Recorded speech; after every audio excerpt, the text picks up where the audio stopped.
সময়গুলো খুব দ্রুত চলে যাচ্ছে। মনে হয় যে মাত্র কয়েকদিন হয়েছে যে আমরা ন্যাশনাল ভার্সিটিতে ভর্তি হয়েছি আর এখন প্রায় আমরা শেষের দিকে চলে আসছি।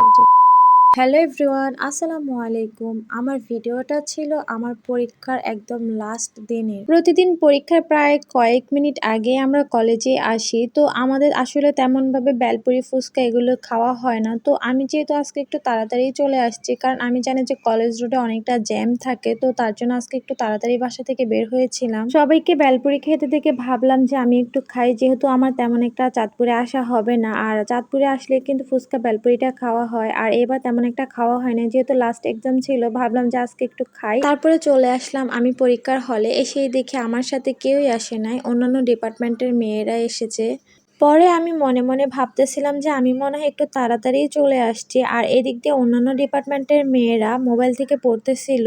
পরীক্ষা শেষে আমরা সবাই মিলে তারপরে সিদ্ধান্ত নিয়েছিলাম যে পরীক্ষার পর তো আমাদের আর কারোর সাথে তেমন দেখা হবে না, তাহলে আমরা সবাই মিলে কোথাও একটু বসি। তো ওরা ভেবেছিল যে বড় স্টেশন বা হাসান আলীর মাঠে যাবে।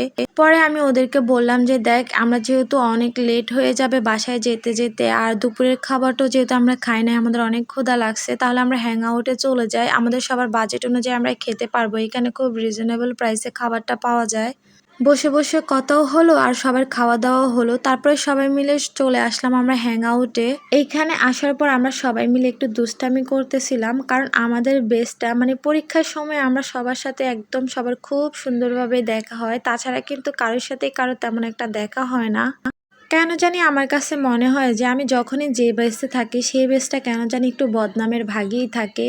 তো আমাদের এই বেসটাও ব্যতিক্রম কোনো কিছু না। আমাদের ডিপার্টমেন্টে আমাদের অনেক রেকর্ড আছে। রেকর্ড বলতে মানে আমরা ক্লাস করি না এটাই। আমরা পরীক্ষার সময় সবাই একসাথে হই, তাছাড়া তেমন একটা আমাদের কারোর মানে ডিপার্টমেন্টে আসা হয় না। আমরা যখন ফার্স্ট ইয়ারে অনেক বেশি অ্যাক্টিভ ছিলাম, তখন টিচাররা আমাদের ক্লাসে এসে বলেছিল তোমরা সবাই এখন কি সুন্দর করে ক্লাস করতেছো না, পরবর্তীতে দেখবা যে তোমরা সবাই উদাও। পরে দেখলাম যে আসলে এই কথাটা সত্য, ফার্স্ট ইয়ারের তুলনায় আমাদের স্টুডেন্ট একেবারেই কম। আর আমরা ফার্স্ট ইয়ারে যেভাবে ক্লাস করার জন্য পাগল ছিলাম, সেকেন্ড ইয়ারে তো নাই, থার্ড ইয়ারে তো একেবারে ইরেগুলার সবাই।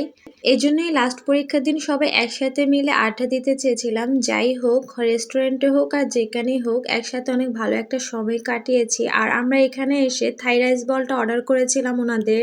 এটার প্রাইস কিন্তু আগে 100 টাকা ছিল, এখন ওনারা 111 টাকা করেছে। ওর জন্যই মূলত রাইস বলটা খাওয়া, কিন্তু ওর মন খারাপ ছিল প্রচুর পরিমাণে। ও পরীক্ষা নিয়ে অনেক বেশি আপসেট ছিল, কারণ ওর পরীক্ষাটা অনেক খারাপ হয়েছিল। আর এদিক দিয়ে আমার সব ফ্রেন্ডরা মিলে টাকা তুলছিল বিলটা দেওয়ার জন্য। বাকিরা খাওয়া দাওয়া করে চলে গিয়েছিল, আর আমরা বাকি যে কয়েকজন ছিলাম সবাই মিলে একটু দুষ্টামি করেছিলাম, ভিডিও করেছিলাম। আর যেহেতু প্রায় সন্ধ্যা হয়ে আসছিল, তাড়াতাড়ি আমরা সিএনজিতে উঠে পড়েছি। আসার সময় আমি সবার জন্য খাবারের পার্সেল নিয়ে আসছিলাম, কারণ এই খাবারটা আমার কাছে অনেক বেশি ভালো লাগে। প্রাইস হিসেবে কিন্তু খাবারের মানটা অনেক ভালো ছিল। তো আজকের জন্য ভিডিওটা এখানে শেষ। সবাই ভালো থাকবেন, সুস্থ থাকবেন।